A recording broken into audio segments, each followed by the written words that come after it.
kita lanjutkan bagian kedua dari materi peluang. Kita akan membahas ruang contoh dan ruang kejadian. Sebelum membahas ruang contoh dan ruang kejadian, mari kita lihat probability lain berikut ini. Jadi nilai peluang itu berkisar antara 0 sampai 1.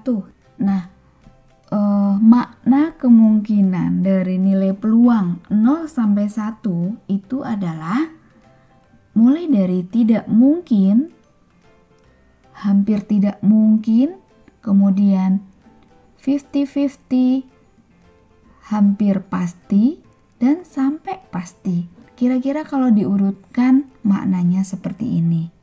Sehingga selanjutnya bagaimana caranya kita menentukan peluang-peluang ini yang berkisar antara 0 dan 1. Nah, karena itu perlu kita kenali apa yang dinamakan dengan ruang contoh dan ruang kejadian. Misalkan ini adalah himpunan dari ruang contoh, di mana ruang contoh adalah suatu gugus yang memuat semua hasil yang berbeda, yang mungkin terjadi dari suatu percobaan. Jadi, semua kemungkinan-kemungkinan yang akan terjadi dari suatu percobaan itu dinamakan ruang contoh. Sedangkan ruang kejadian adalah anak gugus atau himpunan bagian dari ruang contoh yang memiliki karakteristik tertentu. Misalnya, di dalam ruang contoh ini ada kejadian A, kejadian B, kejadian C, kejadian D misalnya. Nah, ini memiliki karakteristik-karakteristik tertentu. Sebagai misal, kita melakukan percobaan pelemparan 2 buah koin setimbang. Nah, maka kita dapat katakan ruang contohnya, yaitu semua kemungkinan nilai yang muncul adalah misalnya G. G ini adalah, G itu gambar. Kemudian A itu adalah angka. Jadi untuk koin ini kan munculnya bisa gambar, bisa angka ya.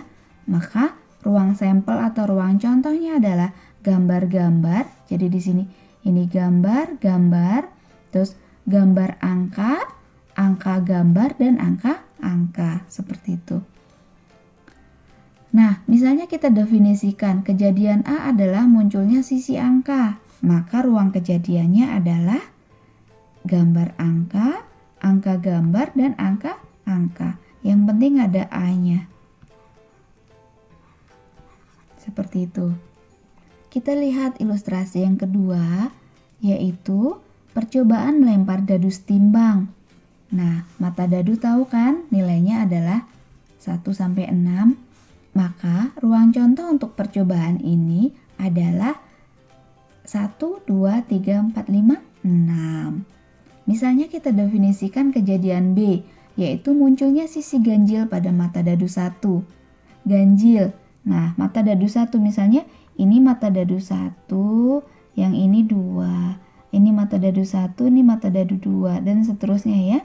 Maka kita perhatikan di sini yang ganjil-ganjil. Nah, ganjil itu apa aja nilainya?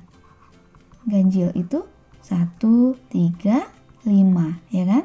Nah, maka kita mengambil ruang kejadian ini untuk posisi depannya ini adalah angka-angka ganjil, yaitu 1, 3, 5. Seperti itu. Ini kalau dituliskan dan seterusnya sampai 5, 6. Seperti itu.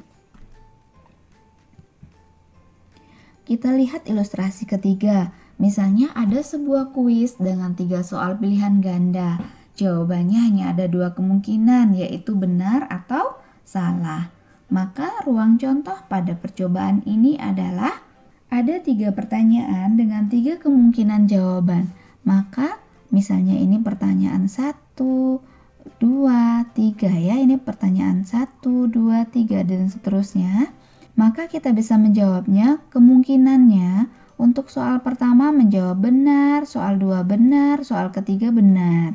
Atau bisa jadi kemungkinannya adalah soal pertama benar, soal kedua benar, dan soal ketiga salah. Dan seterusnya kemungkinan-kemungkinannya seperti ini. SSS ini artinya adalah untuk ketiga soal itu dia menjawab salah semuanya.